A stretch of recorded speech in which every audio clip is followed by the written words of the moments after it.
Hai, hello, selamat malam. Kita bertemu lagi di dalam channel ini, pastinya The Twin TV. Oke, pertama sekali saya memperkenalkan diri dulu. Saya orang Sabah, bukan orang Indonesia, dan saya bukan orang Cina. Saya orang Rungus Tulin. Rungus adalah salah satu bangsa bumi putra asli di Sabah.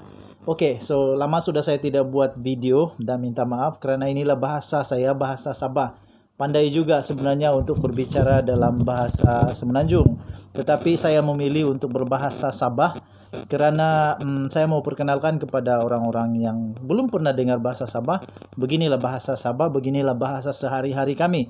Walaupun ada juga bahasa ibunda yang kami selalu pertuturkan dalam bahasa Rungus, tetapi kami selalu berbahasa begini setiap hari. Oke, so malam ini ada tiga isu ataupun tiga perkara yang saya mau kongsikan kepada semua netizen, kepada semua follower, semua yang sudah subscribe kepada channel ini. Terima kasih kerana kamu subscribe channel ini.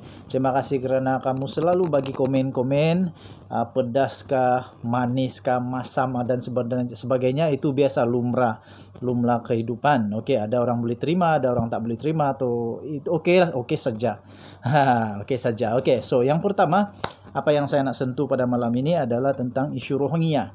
Isu Rohingya pada beberapa hari ini menjadi satu isu yang sangat-sangat panas, sangat-sangat laku di media sosial, terutamanya di YouTube, di Instagram, di WhatsApp, di Facebook, di mana-mana media sosial di seluruh Malaysia. Sekarang ini sangat-sangat laku dan sangat-sangat diperkatakan tentang isu Rohingya, pelarian Rohingya. Okey, so saya mau berkongsi sedikit. Ini bukan mengecam, bukan, tetapi mau berkongsi sedikit bagaimana pengalaman kami tentang isu-isu yang sedemikian ataupun serupa dengan ini.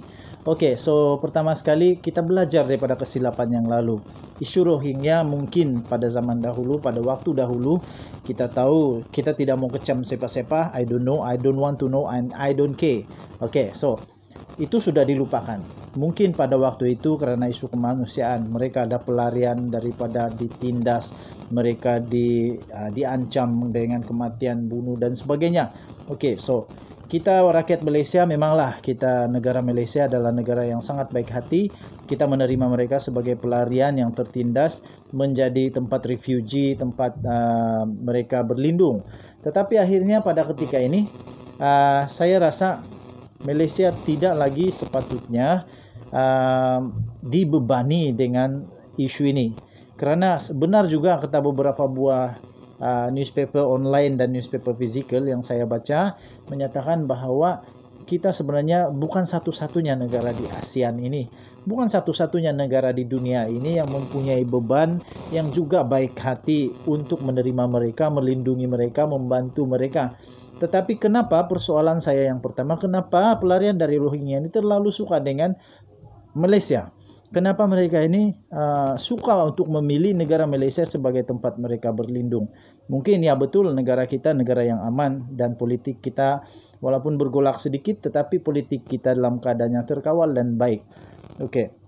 Dan kita punya perpaduan dalam negara pun bagus. Mungkin mereka memilih itu untuk datang ke Malaysia. Tetapi kita belajar daripada kesilapan bahawa sesuatu perkara itu yang pada mulanya kenampakan, nampak seolah-olah enak, hebat, baik, tapi kena berhati-hati. Sebab apa yang berlaku kepada negeri kami, di negeri Sabah ini, sangat perlu dipelajari.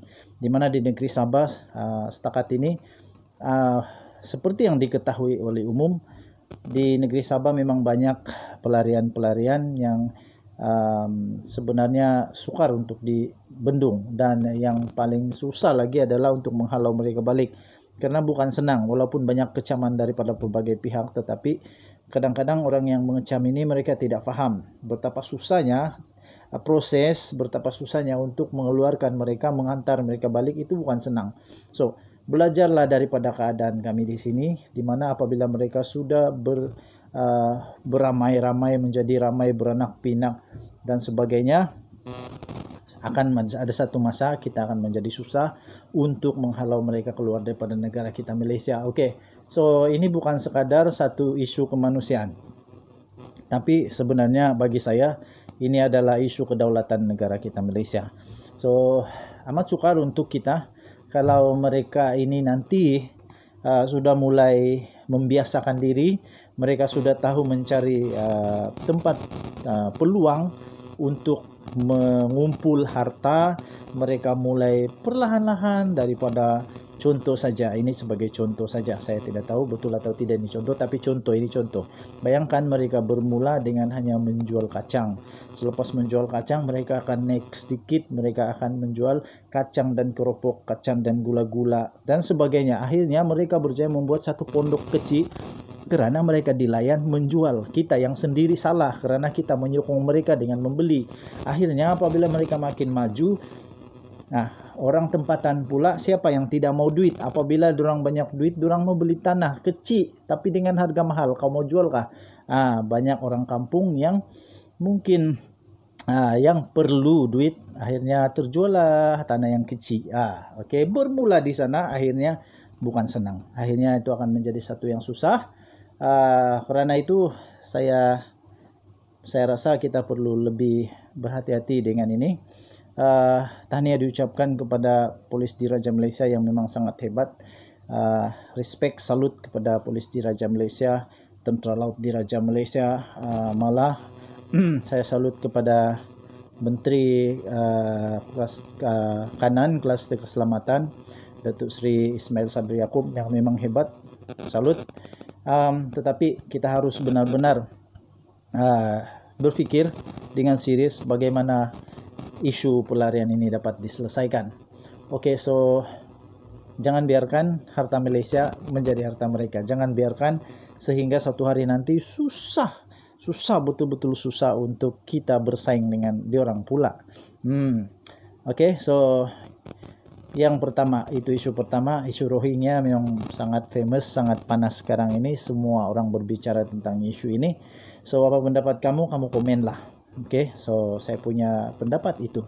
So pengalaman mengajar kami supaya berkongsi kepada kamu bagaimana kehidupan kami sekarang yang memang susah. Bukan susah kenapa? Orang bukan semua yang tidak bagus, ada ramai yang baik, tetapi kerana segelintir yang susah ini yang menyusahkan. Okey, so itu isu yang pertama, isu Rohingya. Isu yang kedua adalah fasa PKP yang keempat. PKP fasa keempat, marilah kita beri kerjasama bersama-sama. Untuk fasa keempat ini kalau saya tidak silap adalah fasa untuk pembersihan, penyembuhan. Okey, so kita semua mempunyai peranan masing-masing untuk memberikan kerjasama kepada KKM. Kita berikan kerjasama sebaik yang mungkin kepada KKM supaya wabak ini boleh dikalahkan. Tiada yang boleh kalahkan wabak ini kecuali diri kita sendiri. Kita semua bekerjasama dan Yang Maha Esa. Okey. Kemudian dalam PKP keempat ini juga saya mengucapkan selamat bulan Ramadan kepada semua kawan-kawan yang Muslim. Selamat menyambut bulan puasa. Seperti yang dikatakan oleh Tan Sri Muhyiddin Yassin, kita akan berpuasa dengan satu normal yang baru. Juga sama daripada Menteri Agama, kita akan berpuasa dengan satu normal yang baru. Tidak ada tawarik, tidak ada tarawih, tidak ada apa lagi, tidak ada more, tidak ada macam-macam, tiada. Okay, so tidak ada pergi berbuka puasa, majlis berbuka puasa, tiada majlis meraihkan orang anak-anak yatim berbuka puasa, semua tiada. Okey, so itu normal yang baru, walaupun sudah menjadi kebiasaan sebenarnya bagi kita untuk menyambut ini dengan keadaan yang seronok. Okey, tetapi kali ini memang seronok juga kerana seperti kata-kata Tan Sri Muhyiddin Yassin, Perdana Menteri kita, inilah masa kita semua untuk berjihad. Okey, so mungkin hari raya pun saya pun tidak pasti, tetapi ada pembayang juga daripada Perdana Menteri Malaysia, mungkin hari raya pun kita akan ada normal yang baru. Saya tidak pasti, mungkinkah hari raya kita akan bersama-sama dalam PKP. Walaupun hari raya kita bersama dengan PKP, kita beri juga kerjasama. Ini kebaikan. Ada beberapa rakan yang menyatakan bahwa mereka juga setuju kalau PKP ini dilanjutkan sehingga hari raya, selepas hari raya. Sebab kalau hari raya kita tidak akan boleh kawal langsung untuk orang balik kampung beraya. Memang susah untuk kau. Macam mana nak mengawal tu susah betul. Oke, so apapun kita berikan kerjasama kepada Kementerian Kesehatan Malaysia dan juga Majlis Keselamatan Negara serta semua pemerintah di negara kita. Oke, kita hormati mereka. Saya harap juga saya bukan orang politik sebenarnya. Saya suka kepada kebenaran. Saya satu parti politik pun saya tidak betul-betul terlalu sokong, tiada. Tapi saya suka kepada kebenaran. Oke, saya suka kepada sesuatu yang benar. So kita berilah sokongan, jangan dipolitikkan pula tentang hari raya dan sebagainya. Oke. So yang terakhir daripada saya, pastinya kita bercakap tentang frontliner kita, dokter-dokter, nurse, para polis dan banyak lagi yang setakat ini nampaknya semakin ramai yang gugur di medan perang. Oke, so itu bukan sesuatu yang perlu untuk dipolitikkan.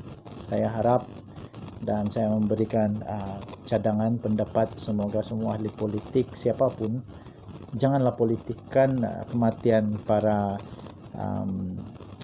frontliner kita. Mereka serikandi kita, mereka sanggup untuk bergadai nyawa, mereka sanggup untuk mengambil risiko, mereka sanggup untuk berjauhan daripada keluarga, daripada anak-anak sendiri yang sakit, hanya untuk merawat, menjaga orang-orang yang sakit. So lebih baik jangan politikkan, tapi kita kita sama-sama untuk sokong mereka. Oke. So yang terakhir daripada saya, bagi semua kawan-kawan yang muslim, kita sama-sama untuk mensedekahkan Al-Fatihah kepada semua kawan-kawan yang sudah gugur sebagai serikandi, sebagai hero-hero negara Malaysia. Oke, so itu saja daripada The Twins hari ini. Semoga semuanya baik-baik saja. Terima kasih kepada kamu semua yang telah menyokong. Kita sama-sama sedekahkan Al-Fatihah kepada semua yang sudah gugur di medan perang. Kita jumpa lagi. Selamat malam. Bye-bye.